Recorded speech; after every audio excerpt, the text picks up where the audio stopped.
नमस्कार। आज मैले यो पोकर चिप्सको यो तासको माध्यमबाट चाहिँ शक्ति पृथकीकरण र शक्ति सन्तुलनको बारेमा केही कुरा सिकाउन गइरहेको छु। यहाँ सबैलाई शक्ति दिएको छ, कसैलाई अलिकति बस टेन्नु होला। यो बादशाहलाई चाहिँ हामीले केलाई के भनौँ भने किङ, अहिलेको समयमा किङ भनेको प्रधानमन्त्री होइन, सरकार प्रमुख। किनभने एक्जिक्युटिभ बडी भनेको सरकारको सबैभन्दा ठुलो मान्छे भनेको प्रधानमन्त्री हो। यो राज्यको 3टा अङ्ग, यो चाहिँ कार्यपालिकाको मुख्य भयो, यो चाहिँ व्यवस्थापिकाको अपोजिसन पार्टीको लिडरहरू भयो होइन। 275 जना नै अहिले चाहिँ अब यो व्यवस्थापिकामा हुन्छन्।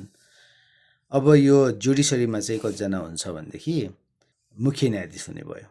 मुख्य न्यायाधीश मर्यादा क्रममा चाहिँ प्रधानमन्त्री माथि हुन्छ, त्यही भएर अलिकति माथिल्लो पावर होला उसको लागि होइन। त्यो आफ्नो पावर चाहिँ प्रयोग गर्न पाइयो। तर मेरो पावर बढी छ भन्दैमा संसद नै विघटन गर्न खोज्यो भने के हुन्छ त, उसले संसद विघटन गर्न पाइन्छ कि पाइँदैन भनेर उसलाई चाहिँ डिक्टेटर हुन दिँदैन। उसले चाहिँ कानुनी बाधा अर्सन प्रयोग गर्न सक्छ होइन। अब अझै पनि यो मान्छे माथियो भने, जस्तो कि यो चाहिँ प्रधानमन्त्री माथियो भने के हुन्छ त, संसदमा अविश्वासको प्रस्ताव पनि आउन सक्छ। प्रधानमन्त्री हट्न पनि सक्छ। आफ्नै पार्टीले पनि अविश्वासको प्रस्ताव दिन सक्छन्।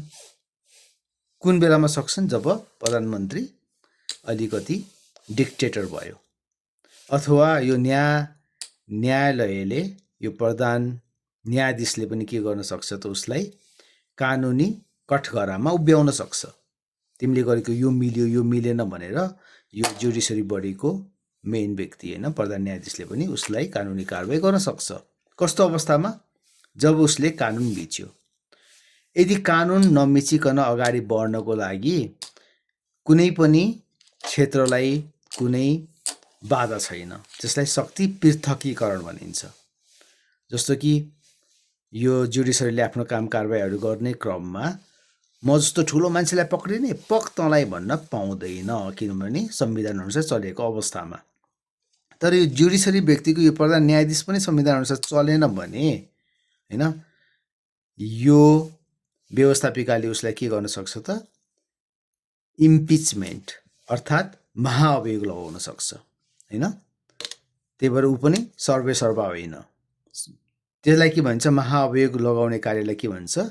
शक्ति सन्तुलन। शक्ति सन्तुलन भनेको कोही पनि आफ्नो पावर पाएर नमात्तिउन्, तर आफ्नो पावर प्रयोग गर्ने क्रममा चाहिँ नआत्तिउन् भनेर बनाइएको व्यवस्थालाई संक्षेपमा भन्नुपर्दाखेरि शक्ति पृथकीकरण र शक्ति सन्तुलन भनिन्छ। अब यहाँ कस्तो कस्तो पावरहरू आउँछ त? अब प्रधानमन्त्रीलाई हटाउनको लागि अविश्वासको प्रस्ताव हुनसक्छ, प्रधान न्यायाधीशलाई हटाउनको लागि महाअभियोग हुनसक्छ, अनि त्यहाँनिर आउँछ एकजना फेरि व्यक्ति, राष्ट्रपति भनौँ न, मर्यादा क्रममा फेरि सबभन्दा माथि उहाँको सिग्नेचर चल्छ। तर नेपालमा चाहिँ संविधानले फेरि सरकार प्रमुख चाहिँ प्रधानमन्त्री, देशको राज्यको प्रमुख चाहिँ राष्ट्रपति भनेको छ होइन। राष्ट्रपतिको सिग्नेचर चल्छ।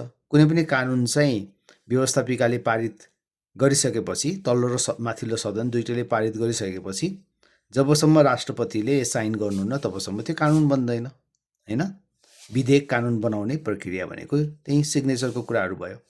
यो सबै कुराहरू चाहिँ अब यो राष्ट्रपतिको कुरा भयो। अब राष्ट्रपतिलाई पनि इम्पिचमेन्ट अथवा राष्ट्रपतिले पनि गलत काम गर्यो भने कसरी हटाउने भन्दाखेरि महाअभियोग लगाउन सकिन्छ। ल अब यहाँ कुरा बुझौँ। महाअभियोग भनेको राष्ट्रपति र प्रधान न्यायाधीशलाई लगाइन्छ। प्रधानमन्त्रीलाई चाहिँ अब सिधै जजले पनि कारबाही गर्न सक्यो, अथवा उनलाई चाहिँ अविश्वासको प्रस्ताव लगाएर हटाउन सकियो होइन। अब व्यवस्थापिकाभित्रकोलाई हटाउने भनेको त अब उसले चाहिँ अब केही नराम्रो काम गरेको भए त सिधै अब कानुनी रूपमा चाहिँ कारबाही गर्न सकियो होइन। यसरी शक्ति सन्तुलन र शक्ति पृथकीकरण चाहिँ हुन्छ। मैले यो कन्सेप्ट मात्रै भने होइन। अब यो कुराहरूलाई चाहिँ विभिन्न टर्म्सहरू पनि प्रयोग गरेको छु। आशा छ तपाईँहरूले चाहिँ यो कुराहरू बुझेर होइन आफ्नो भाषामा लेख्न सक्नुहुन्छ। Thank you so much. केही कन्फ्युज छ भने फेरि भन्न सक्नुहुन्छ, मलाई सोध्न सक्नुहुन्छ है त।